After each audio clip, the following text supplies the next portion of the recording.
au travail pour préparer Toulouse. C'est évidemment la priorité et c'est pour ça que le sportif est sur le terrain un peu plus que prévu parce qu'on sort d'un mauvais match. Donc l'objectif premier est d'essayer de retrouver la victoire dès ce week-end contre Toulouse, même si on sait que ce sera compliqué.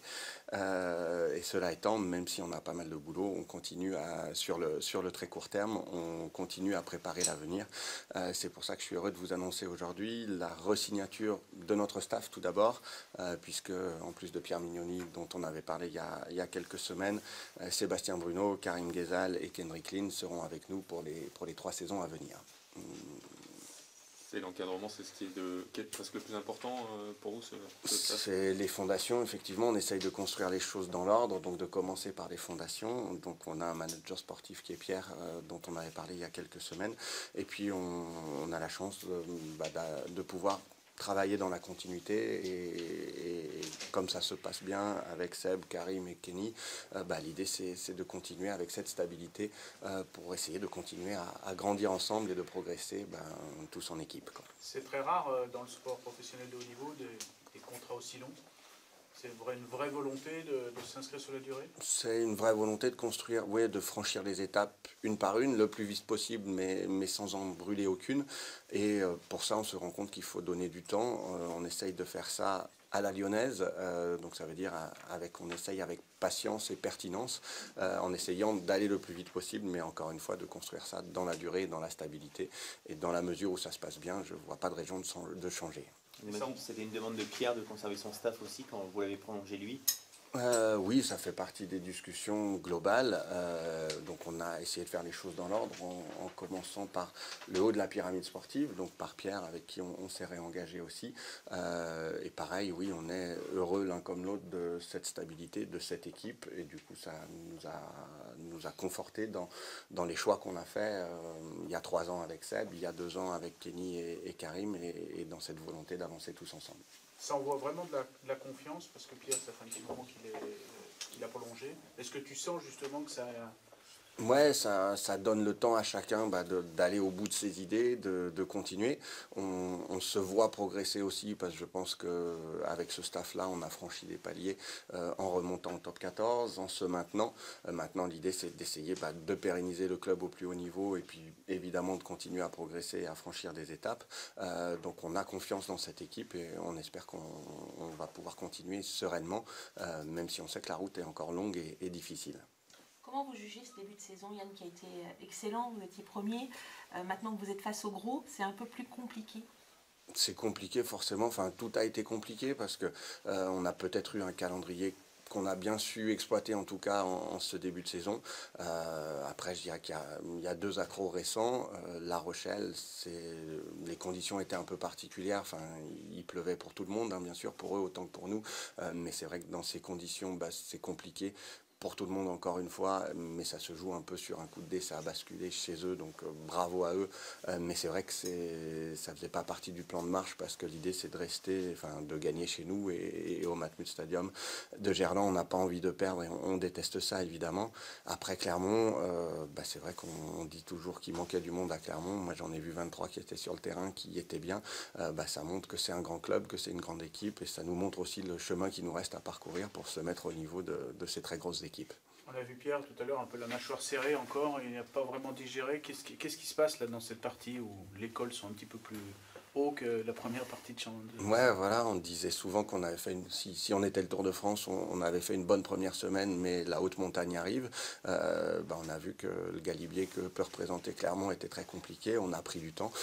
Après, il nous en reste d'autres, on a l'Alpe d'Huez ce week-end, puis les Pyrénées qui viendront derrière, donc évidemment que ça va être compliqué. On l'a pas digéré, non, enfin évidemment qu'on est très déçu de notre prestation globale à Clermont.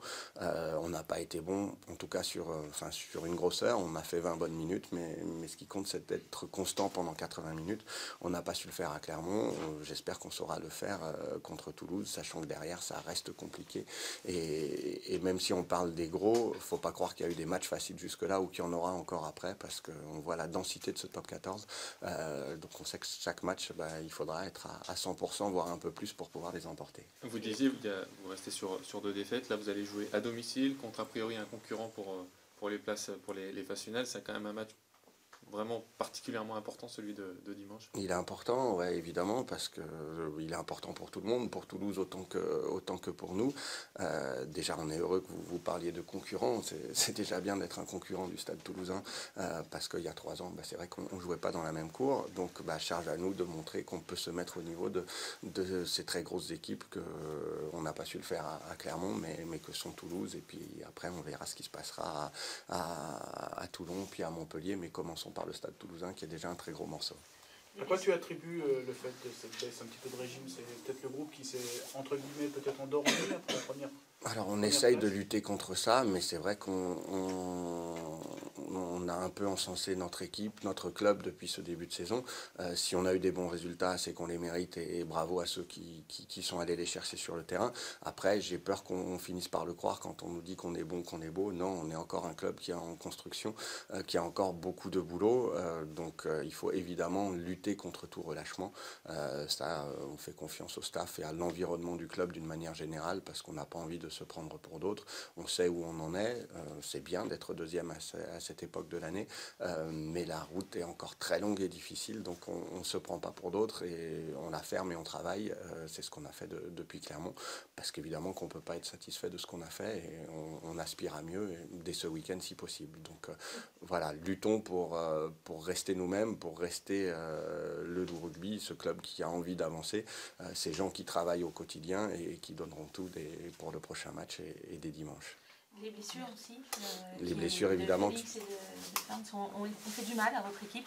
Vous étiez un peu dépendant de ces joueurs-là. On a la chance d'avoir un groupe qui est assez étaffé aujourd'hui et on joue à 45, mais évidemment que quand il nous manque Carl Ferms, Julien Poricelli sur le dernier match, Fred Michalak, Delon Armitage, Jean-Marcelin Butin, il y en a beaucoup d'autres. C'est vrai qu'on parlait beaucoup des absents de Clermont et c'est vrai qu'il leur manquait des grands joueurs, mais il en restait beaucoup sur le terrain. Nous aussi, on paye notre tribut aux blessures. On n'est pas les seuls à subir ça, mais on le subit comme les autres. Et évidemment que c'est autant de handicap à chaque fois qu'il nous manque un joueur, quoi. Julien Purici, tu fais partie des joueurs que vous prolongez à 36 ans parce que c'est capitaine. Oui, alors effectivement, on prolonge 8 joueurs parce qu'on a envie, d'une part, de faire venir des joueurs qui vont nous amener leur plus-value et leur valeur ajoutée, mais avant tout de garder ceux avec qui ça fonctionne bien et qui nous ont permis de franchir ces étapes. Donc Julien Poricelli est un de ces 8-là. On a 8 joueurs avec qui on va continuer pour la saison prochaine et les saisons à venir, qui vont de 19 à 36 ans. Donc si je vous donne la liste par ordre alphabétique, c'est Pierre-Louis Barassi, qui est espoir et qui sera là encore pendant 2 ans, Albertus Buckel, Liam Gill, Francisco Gomez-Codella, Alexis Palisson, Thibaut Regard, Rudy Wulff et Julien Poricelli. Et puis il y a le recrutement aussi, oui. Il y a des nouveaux joueurs. Alors ouais, voilà, on a envie de garder ceux avec qui ça marche bien et de continuer dans une certaine forme de stabilité et de progression. Et pour la progression, on fait venir à date 4 nouveaux joueurs qui vont nous rejoindre. Raphaël Chaume qui arrivera de l'ASM, Jean-Marc Doussin, Noana Kaïtassi et Jean-Marc Sobella d'Oyonnax. On ne voit pas Frédéric Michalak dans la liste des joueurs qui sont reconduits. Ouais, est-ce qu'il y a une réflexion ou est-ce que c'est juste... Non, ceux qui ne sont pas dans cette liste, ça ne veut pas dire qu'ils ne resteront pas la saison prochaine, mais ça veut dire qu'on discute encore, on réfléchit et c'est une liste qui n'est pas exhaustive. C'est pareil pour les recrues. On vous en annonce 4 aujourd'hui, il y en aura peut-être d'autres dans les semaines à venir comme des re-signatures. La volonté, c'est quoi sur le cas de Frédéric Michalak? Fred, je suis heureux qu'on en parle parce que il y a 2 ans, c'était pas une évidence qu'il vienne. Ça a été une évidence qu'il re-signe la saison dernière.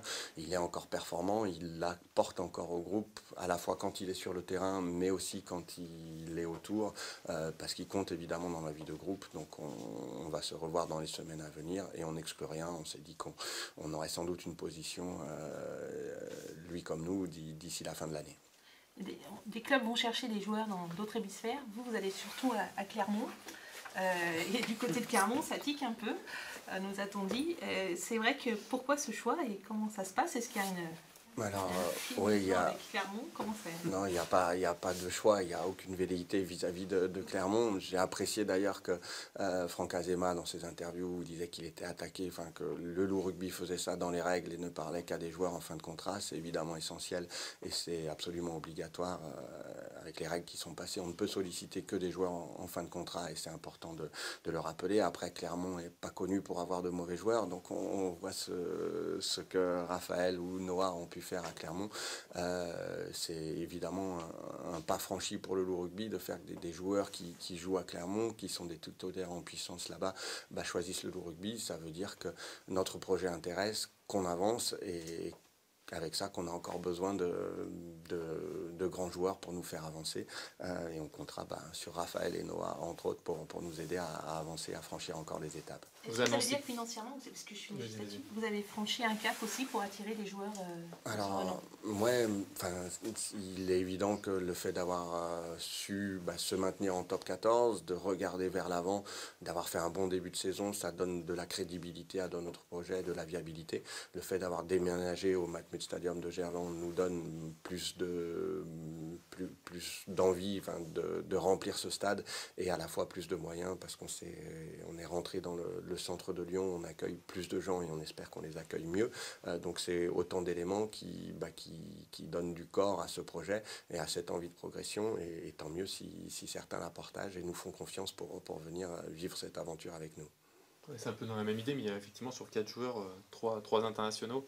C'est évidemment pas innocent, plus un jeune en devenir. Mais... Ouais, alors internationaux, c'est pas forcément ce qu'on regarde. On regarde le niveau des joueurs et puis le profil humain de chaque homme, parce qu'on veut de bons joueurs et on veut des gens bien.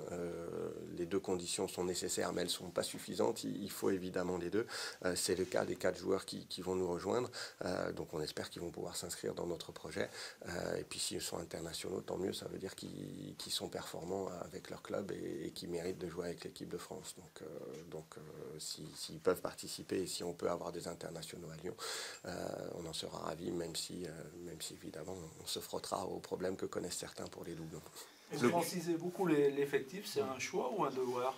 C'est les deux, c'est un choix parce qu'on veut des joueurs qui soient attachés au projet. Donc dans le choix, il y a aussi de consolider avec tous les joueurs issus de notre centre de formation qui sont sous contrat. Celui qui n'était pas, c'est Thibaut et qui reste avec nous et ça c'est important. Patrick Sobella, il joue évidemment à Oyonnax, mais il est de Bron, il a joué avec Thibaut en cadet je crois. Donc c'est un Lyonnais au sens large et du coup on a envie aussi que les bons joueurs du bassin lyonnais choisissent en priorité le Loup. Donc c'est une évidence que ça donne du corps aussi et que notre projet il se veut local et lyonnais avant toute chose. Donc c'est important de faire revenir au Bercail ceux qui ont pu s'éloigner un peu. C'est important de conserver aussi les pépites qui sortent de notre centre de formation. Donc c'est évidemment un des axes. Après sur le fait d'avoir des Français, oui c'est important d'avoir des gifs. C'est la politique globale du rugby qui va renforcer drastiquement le fait de faire jouer des Français, des jeunes et d'avoir des quotas de GIF qui seront augmentés. Donc bien sûr que ça rentre dans nos réflexions. Avec ça, un joueur GIF, ça ne suffit pas. Il faut avant tout qu'il soit bon et s'il est GIF, c'est un plus. Est-ce que tu sens dans le regard des gens que vous approchez pour signer que le Loup a changé un petit peu de dimension? Je pense que oui, les étapes qu'on a franchies ces dernières années donnent de la crédibilité au projet et sans doute que ceux qui nous auraient peut-être pas considérés il y a 3 ans, aujourd'hui nous écoutent avec plus d'attention. On a aussi pas mal d'appels entrants de gens qui veulent venir s'inscrire au Loup Rugby et qui ont envie de nous rejoindre. Donc c'est évidemment positif, ça veut dire que notre projet est crédible, a de l'avenir et à certains égards attirant. Alors on n'est pas le seul, mais on veut faire le nôtre et essayer de mener à bien notre projet.